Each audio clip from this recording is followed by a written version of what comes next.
जय सद्गुरू.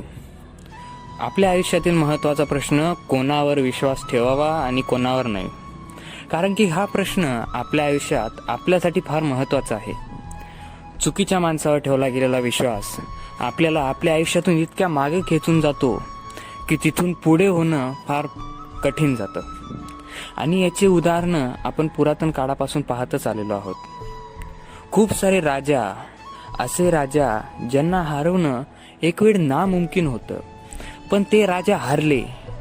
याचं कारण होतं त्यांच्या विश्वासातील असे लोक ज्यांनी त्यांचा विश्वासघात केला व ते लोक फितूर झाले.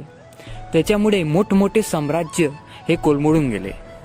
आणि आपल्या आयुष्यातही हा प्रश्न फार सोपा आहे.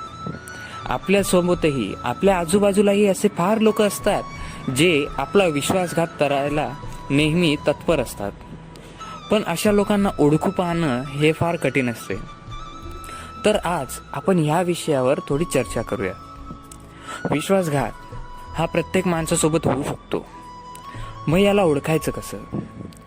तर तुम्हाला प्रत्येक व्यक्तीचा स्वभाव हा थोडाफार कळतोच.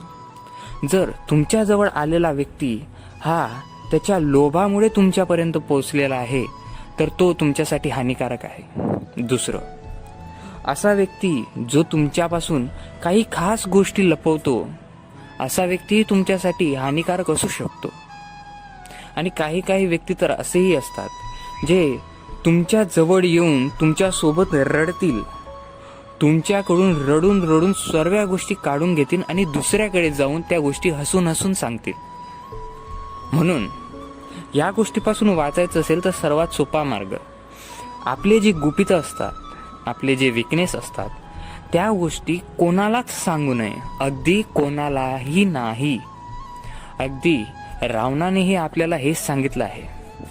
ज्या वेळेस रावण मृत्यूच्या दारी होता त्यावेळेस रावणाने 3 महत्त्वाचे उपदेश सांगितले.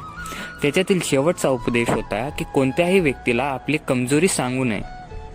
रावणालाही मारण्यासाठी प्रभू श्रीरामांना सर्वात महत्त्वाची गोष्ट जी होती ते बिभीषणाने दिलेलं त्यांना वाक्य. बिभीषणानेही सांगितलं होतं की रावणाच्या बिंबीतच त्याचं मरण आहे. आणि रावणानेही म्हणूनच म्हटलेलं आहे की जर ही गोष्ट मी बिभीषणाला सांगितलीच नसती तर ते अजून कठीण झालं असतं. म्हणूनच कोणालाच आपली विश्वासातली गोष्ट सांगूच नका, कोणाला आपली कमजोरी सांगू नका, म्हणजे तो तुमच्यावर घात करूच शकणार नाही. मित्र हो, भेटूयात पुढच्या व्हिडिओमध्ये अशाच एका नवीन आशय व आक्षेपासोबत. तोपर्यंत जय जय रघुवीर समर्थ.